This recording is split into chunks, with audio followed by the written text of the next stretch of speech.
Hey everybody, this is Mark Bozon with IGN.com, and this is your video review for Need for Speed Nitro for Nintendo Wii.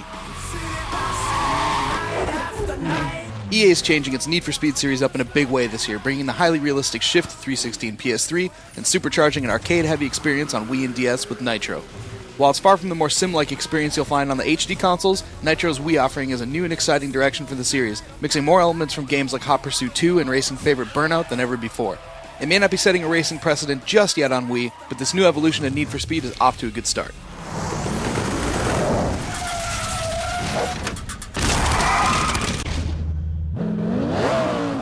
Nitro's philosophy is simple. You take classic racing, push the speed, and put an emphasis on 60 frames per second, while going big with an arcade style. For the most part, it works too. EA's latest racer feels more like a coin-op classic this time around, and shakes the most wanted underground feel altogether. The look is admittedly more kid-friendly though. You've got representations from different locales, and they're all super deformed, used in an almost punch-out-like way. I mean, look at this guy from Dubai throwing a little money at me, yeah? And in Rio, what's up Rio, kicking your sandal like a soccer ball. No, I get it, yeah. I'm gonna go eat a hot dog, because I'm from America and I'm fat. Yeah. Still, if Nintendo can walk the line with guys like Soda Pop Insky and Piston Honda, these guys are alright. As a couple of downsides to the experience though, the number of tracks is extremely limited, and they fit within these 5 regions that get really repetitive to look at. Even with the limited amount of locales though, EA still pulls off a pretty decent experience. You've got the star-based unlock system where you can constantly earn new content for your custom cars, and there are plenty of modes to work with. Drift and drag make a triumphant return, for example. You've got the speed trap mode, you've got team race, circuit, elimination, and even time trial. So a lot of those round off the package pretty nicely. There's always something fresh to check out. On the interface front, everything is slick and easy to navigate, but where the game really shines is its car editor, which is a blast to use and allows for some great IR-based painting and decal placement.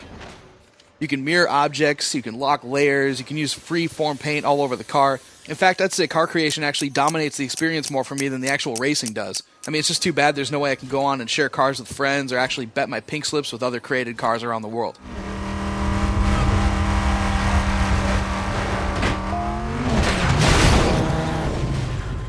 On the gameplay side of things though, Nitro's got some work left to do. The game runs at a silky smooth 60 frames per second, but the core controls could definitely use some tweaking. You got plenty of options, including the Wii mode only, classic controller, GameCube controller. While the sense of speed is definitely there, Nitro's missing some of the staples of racing. You'll get no cockpit view, you don't even have a bumper cam, and even the game's farther away angles leave a lot of blind spots as you race. I've collided into cars that literally came out of nowhere, and with no way to actually go into first person, there's no real workaround. In addition, triggering a drift is extremely mechanical and really breaks the experience.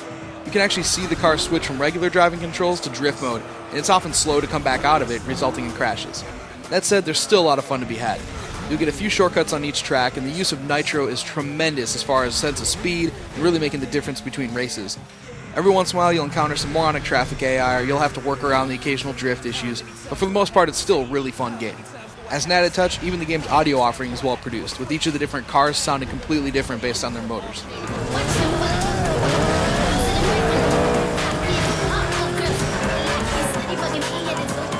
If you consider this the groundwork for an all-new franchise, Nitro is a decent starting point. The car customization rocks, the sense of speed is great, and the frame rate is locked at 60 frames per second during single player. You'll have to work through a few core gameplay annoyances, but Wii's first unique Need for Speed experience is still one well worth a few laps around the track. Here's hoping EA puts some solid wrench time in for a sequel, as Nitro is well worth keeping around. To get more info on the Wii game and to check out the DS review, head on over to IGN.com. Wait, what's this now? Oh, alright, Madrid. Here we go. We gotta get... Oh, come on. He's got a bullfighter cape? He's got... We get... No, it's cool. It's cool.